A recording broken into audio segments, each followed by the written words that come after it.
Villa number 4 से बाहर निकलने के बाद किरण के मन में तो उम्मीद की किरण जाग गई थी।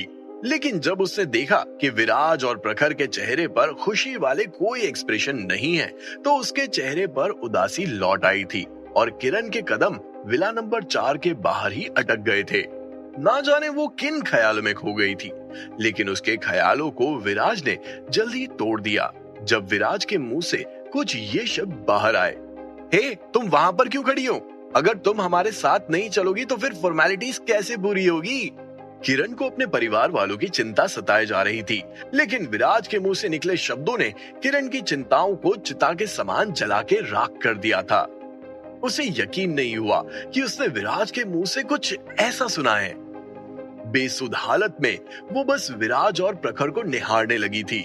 दरअसल किरण ने गिव अप कर दिया था, इसीलिए नहीं कि विला नंबर 4 अच्छा नहीं था, वो तो गुलमोहर गार्डन का सबसे पसंदीदा विला था। लेकिन विराज और प्रखर की शक्ल देखकर किरण को लगने लगा कि शायद वो इस विला को नहीं खरीदेंगे, और यही सोचते हुए उसके चेहरे पर उदासी आ गई थी।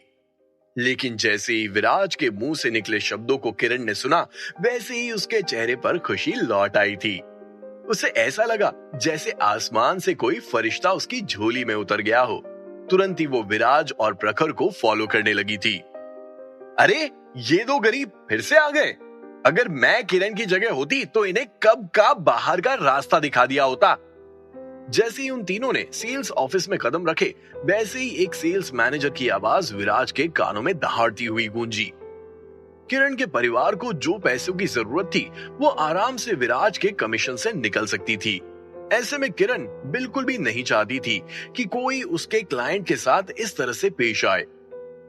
उस सेल्स मैनेजर की आवाज को सुनने के बाद किरण का खून खौल उठा था। वो उस औरत को जवाब देना चाहती थी, लेकिन विराज ने उसे जवाब देने से मना कर दिया था। दरअसल जब से विराज गुलमोहर गार्डन के सेल्स ऑफिस में घुसा था, उसकी नजर किरण पर बनी हुई थी। वो यही देखना चाहता था कि क्या किरण को इस ऑफिस में कोई बुली करता है या नहीं। हालांकि विराज और किरण के बीच में कोई भी रिश्ता नहीं था, लेकिन वो ये भी नहीं चाहता था कि कोई उसकी वजह से किरण को बुली करे। जब विराज ने देखा कि वो विराज के खातिर सेल्स मैनेजर से भिड़ने के लिए तैयार हो गई है, तो विराज ने उसे तुरंत ही पीछे की ओर चीख लगाई और तुरंत ही अपना मुंह खोलते हुए बोला, तुम्हें ऐसे लोगों पर ध्यान देने की कोई जरूरत नहीं है। जब हाथी चलता है तो 100 कुत्ते भौंकते हैं।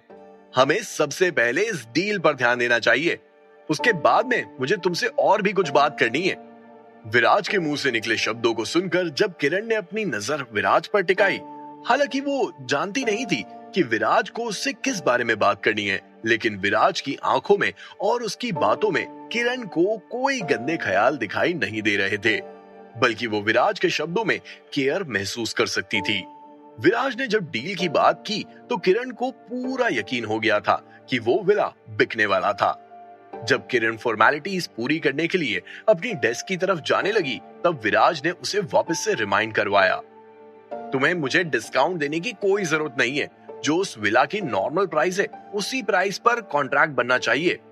सेल्स ऑफिस में विराज और प्रखर को छोड़कर बाकी सारे गुलमोहर गार्डन के एम्प्लॉइज थे। जैसे ही उस सेल्स मैनेजर ने विराज के मुंह से निकले उन शब्दों को सुना, वो एकाएक स्टंट रह गई थी। उसने सोचा नहीं था कि विराज जैसा लड़का एक विला खरीदने की औकात रखता है। वो तुरंत ही अपने केबिन की तरफ बढ़ने लगी थी। विराज की बात सुनकर बाकी के सेल्स एग्जीक्यूटिव के भी होश उड़ गए थे। जो सबसे ज्यादा विराज और प्रखर पर ताने मार रही थी, उसका चेहरा देखना बनता था। उस डील को किरण ने क्रैक कर लिया था, वो भी प्राइवेट विला की डील। कमीशन बहुत ही अच्छा होने वाला था, और ये सब सोचते हुए उस सेल्स एग्जीक्यूटिव के कदम किरण के पीछे पीछे उसकी डेस्क की तरफ बढ़ने लगे थे। कितनी बेशरम हो तुम, पहले तो तुमने कोई भी डील क्रैक नहीं की और इन नौजवान लड़कों को अपनी बातों में फंसा लिया। खैर, जो भी है, ये मेरी डील होगी, क्योंकि तुम सिर्फ फ्लैट्स दिखाती हो, विला दिखाने की जिम्मेदारी मेरी होती है। मुझे लगा था ये लोग फकीर होंगे, इसीलिए मैंने तुम्हें जाने दिया। आगे से मेरी डील लेने की कोई जरूरत नहीं है। विराज और प्रखर को पहले लगा कि वो सेल्स एग्जीक्यूटिव किसी काम से किरण की डेस्क की तरफ जा रही है, लेकिन जब विराज ने उसकी चाल और उसके चेहरे के हाव भाव नोटिस किए, तो विराज और प्रखर दोनों को ही कुछ गड़बड़ी का एहसास हो गया था। और वो भी किरण के पीछे पीछे उसकी डेस्क की तरफ बढ़ने लगे थे। इतना ही नहीं, वो सेल्स एग्जीक्यूटिव किरण को मैनेजर के केबिन में भी ले गई थी। न जाने उधर मैनेजर और किरण के बीच में क्या बात हुई, लेकिन जब किरण मैनेजर के केबिन से बाहर आई तो उसका चेहरा उतरा हुआ था। ऐसा कैसे हो सकता है? विराज इस माजरे को नहीं समझ पाया हो। विराज को तो सब कुछ समझ आने लगा था और सेल्स एग्जीक्यूटिव की बातें तो विराज ने पहले ही सुन ली थी। जैसे ही किरण विराज के पास आई, वैसे ही विराज ने उसके कंधे को थपथपाते हुए बोलना शुरू किया, तुम्हें चिंता करने की कोई जरूरत नहीं है। ये डील तुमने क्रैक की है, कमीशन भी तुम्हें ही मिलेगा। तुमसे तुम्हारा कमीशन कोई नहीं छीन सकता है, ये मैं तुमसे कह रहा हूँ। एक तरफ विराज की बात सुनकर किरण को यकीन नहीं हो रहा था, तो दूसरी तरफ मैनेजर के केबिन से वो सेल्स एग्जीक्यूटिव बाहर आई, जो शुरू से विराज और प्रखर को गरीब घोषित कर चुकी थी। उसके हाथ में कुछ फाइल्स थी। सर, आपका कॉन्ट्रैक्ट तैयार हो गया है। आपको मुझे 10% का कमीशन देना है बस। वैसे तो 15% लेती हूँ, लेकिन आपसे सिर्फ 10 ही मांग रही हूँ। इस औरत को तो देखो, कहाँ पहले वो विराज और प्रखर को गरीब कह रही थी और अब सर कहते हुए 10% का कमीशन मांग रही थी, जो असल में उसका था भी नहीं। लेकिन इस मामले में मैनेजर भी मिली हुई थी, ये विराज को समझ आ गया था। उस औरत की मीठी चुपड़ी बातों को सुनकर विराज को उस औरत से घिन आने लगी थी।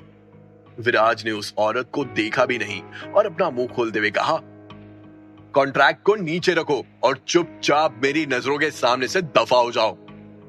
विराज ने उस औरत की इज्जत करना ठीक नहीं समझा।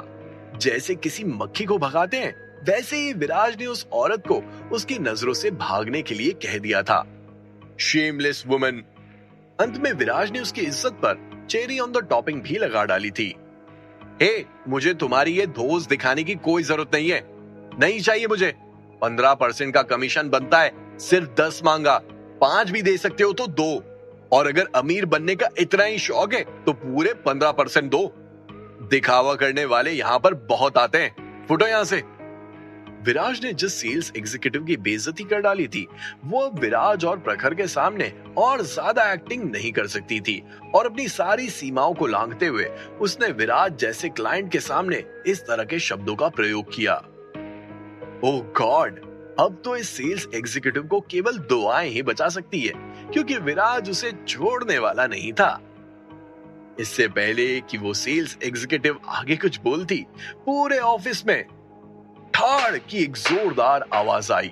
अचानक से उस सेल्स एग्जीक्यूटिव की आवाज खामोशी में बदल गई। उसका हाथ अपने गालों पर चला गया। विराज ने इतना जोर का थप्पड़ उसके गालों पर जमाया, जैसे मानो उसका गाल आधा जल गया हो। तुमने मुझे मारा? मुझे? अभी देखो मैं क्या करती हूँ। बड़े सर से जाकर अगर मैंने तुम्हारी कंप्लेन नहीं करी ना, तो मेरा नाम भी करुणा नहीं। सर सर सर, चिल्लाते हुए और रोते हुए वो वाइस प्रेसिडेंट सेल्स की केबिन की तरफ बढ़ने लगी थी। सोचने वाली बात ये थी कि उस सेल्स एग्जीक्यूटिव का नाम करुणा था, लेकिन नाम से मैचिंग क्वालिटी एक भी नहीं थी। बहुत ही जल्द वो सेल्स एग्जीक्यूटिव जिसका नाम करुणा था, वो अपने साथ वाइस प्रेसिडेंट सेल्स को लेकर पहुंची। उसके गाल पर विराज का हाथ छप सा गया था। रोते रोते उसने वाइस प्रेसिडेंट के सामने अपना दुखड़ा रखा। अपने एम्प्लॉय की बात सुनकर वाइस प्रेसिडेंट साहब को गुस्सा आना वाजिब था। गुस्से में वो विराज और प्रखर की तरफ बढ़े और अपना मुंह खोलते हुए बोले, तुमने मेरे स्टाफ पर हाथ उठाया, हिम्मत भी कैसे हुई? सिक्योरिटी सिक्योरिटी, इन दोनों को अरेस्ट करो। वाइस प्रेसिडेंट साहब तुरंत ही विराज और प्रखर से रिवेंज लेना चाहते थे, लेकिन दूसरी तरफ विराज और प्रखर, जिनका भागने का कोई इरादा नहीं था, वो सोफे पर ऐसे बैठे थे जैसे मानो उन दोनों ने कुछ किया ही नहीं हो। ये सब क्या चल रहा है? किसमें इतनी हिम्मत है कि वो मेरे स्टाफ पर हाथ उठाए? मैं भी तो देखूं। अभी वाइस प्रेसिडेंट साहब सिक्योरिटी गार्ड्स को विराज और प्रखर के अरेस्ट का बोलकर शांत हुए ही थे कि अचानक से सेल्स ऑफिस में एक महिला की कड़क आवाज गूंजी। जैसे ही वो आवाज वाइस प्रेसिडेंट के कानों में पड़ी, तुरंत ही उसने उस महिला के सामने अपने हाथ जोड़ दिए थे। मैडम आप यहाँ? आपने बताया क्यों नहीं कि आप आ रही हैं? इन दोनों ने ऑफिस में उत्पात मचा रखा है मैडम। मैंने सिक्योरिटी गार्ड्स को कह दिया है, वो इन दोनों को अभी बाहर फेंक देंगे। आगे से फिर ऐसी कोई गलती नहीं होगी मैडम, मैं ध्यान रखूंगा। ऐसा लग रहा था जैसे उस महिला को देखकर वाइस प्रेसिडेंट साहब उसका पालतू कुत्ता बन गए थे। उस महिला का वट देखने लायक था। जैसे ही वो ऑफिस में आई, वैसे ही सारे एम्प्लॉइज अपनी कुर्सी से उठ खड़े हुए। वो मैनेजर जो केबिन में थी, वो भी हाथ जोड़ते हुए बाहर आ गई थी। लेकिन उस महिला का इरादा तो कुछ और ही दिखाई दे रहा था। मैं सोच रही हूँ कि तुम दोनों यहाँ क्या कर रहे हो? अगर तुम्हें घर ही खरीदना था तो मेरे ऑफिस भी आ सकते थे। यहाँ आने की क्या जरूरत थी? और यहाँ आने से पहले मुझे बताया क्यों नहीं? ये बोलते हुए वो महिला विराज और प्रखर के करीब आई और विराज की टेबल पर पड़े नींबू पानी को एक ही सांस में गटक गई थी। साथ ही साथ वो विराज और प्रखर से कंप्लेन करने लगी। बोलो, मुझे बताया क्यों नहीं? बताना जरूरी नहीं समझा? जो कुछ भी सबकी आंखों के सामने हो रहा था, वो असल में किसी को भी समझ में नहीं आ रहा था। गुलमोहर गार्डन की चेयरमैन खुद विराज और प्रखर से इस तरह बात कर रही थी, उनसे कंप्लेन कर रही थी। ये देखकर सभी हैरान थे। सबसे खराब हालत तो सेल्स एग्जीक्यूटिव की हो रही थी, जिसने थप्पड़ खाया था। और उसके बाद वाइस प्रेसिडेंट साहब की भी पसीने छूटने लगे थे। कौन थी गुलमोहर गार्डन की चेयरमैन? गुलमोहर गार्डन की चेयरमैन विराज और प्रखर को कैसे जानती थी? क्या उन तीनों के बीच में कोई रिश्ता था?